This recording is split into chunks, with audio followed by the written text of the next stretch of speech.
Então, vamos lá. Seção 1. O conceito jurídico de crime. Antes de qualquer coisa, a gente precisa definir nosso objeto de estudo.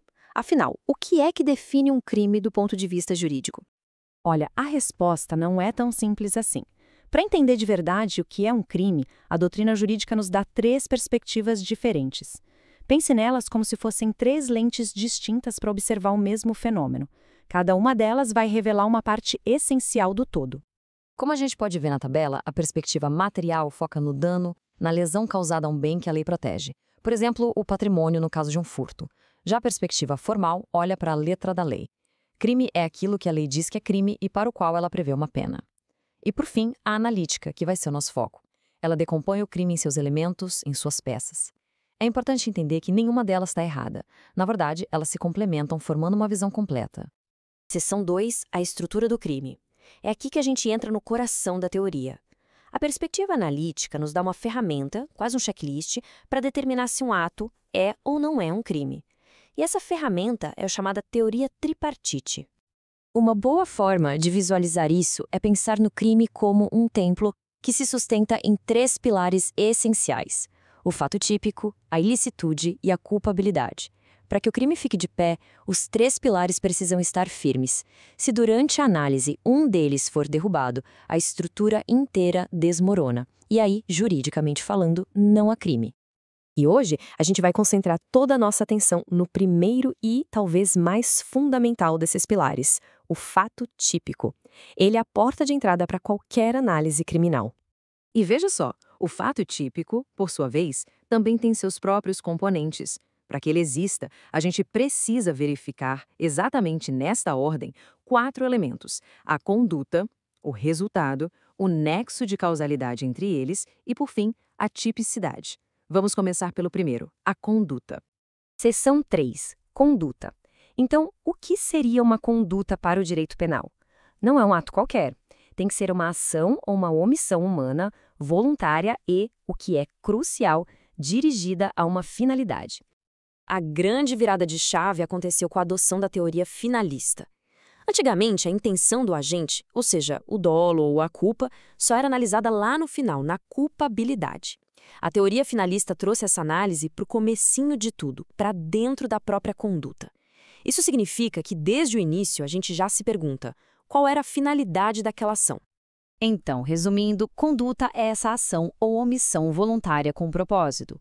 Ela pode ser comissiva, ou seja, um fazer, como dar um soco, ou ela pode ser omissiva, um não fazer. E é justamente na omissão que a análise fica especialmente interessante. Nós temos dois tipos de crime omissivo. No omissivo próprio, a lei descreve a própria omissão como o crime. O exemplo clássico é deixar de prestar o socorro. O crime é simplesmente não agir. Já no omissivo impróprio, a pessoa tinha o dever específico de evitar um resultado, mas não o fez. Nesse caso, ela responde pelo resultado como se o tivesse causado ativamente. Mas quem é que tem esse dever especial de agir? A lei é bem clara e define 3 situações. Primeiro, quem tem obrigação legal de cuidado, como os pais com os filhos. Segundo, quem assume voluntariamente essa responsabilidade, como uma babá. E terceiro, quem com seu próprio comportamento anterior criou o risco daquele resultado acontecer.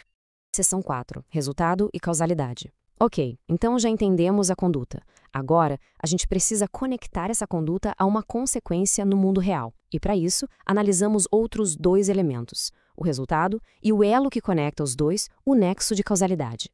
Para estabelecer esse elo, o Brasil adota a teoria da conditio sine qua non, que quer dizer condição sem a qual não. A pergunta que se faz é bem simples.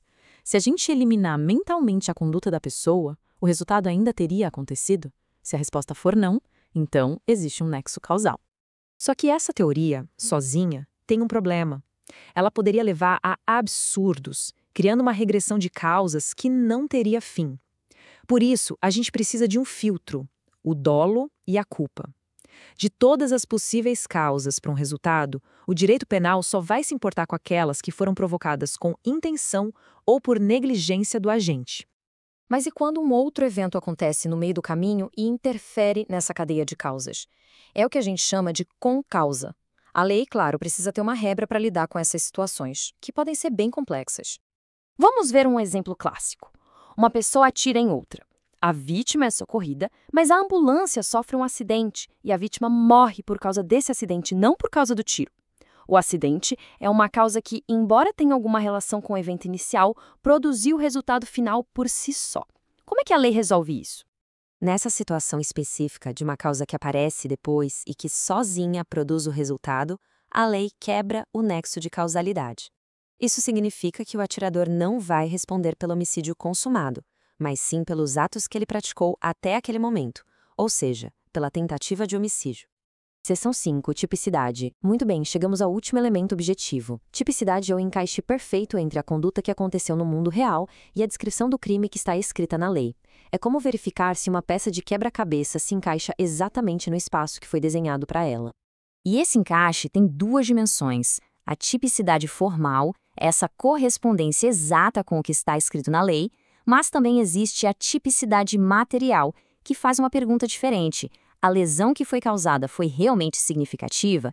É aqui que entra em cena, por exemplo, o princípio da insignificância, que serve para afastar a tipicidade em casos de ofensas mínimas sem relevância. Com a tipicidade, a gente fecha a análise objetiva do fato típico, mas ainda falta um componente crucial, a análise subjetiva.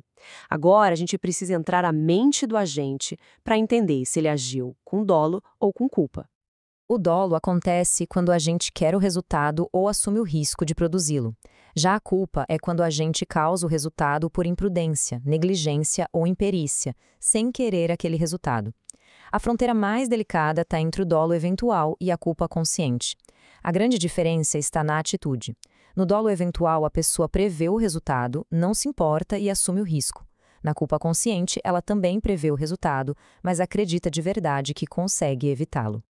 E, no final das contas, por que essa diferença entre dolo e culpa muda tudo? Porque é ela que define se um ato vai ser tratado como um crime intencional, com penas muito mais severas, ou como um acidente, um crime culposo. Todo esse caminho que percorremos, conduta, resultado, nexo, tipicidade, dolo e culpa, serve para mostrar que a análise de um crime é uma construção lógica e detalhada. É essa análise cuidadosa que fundamenta uma decisão justa e garante que a responsabilidade penal seja atribuída da maneira correta.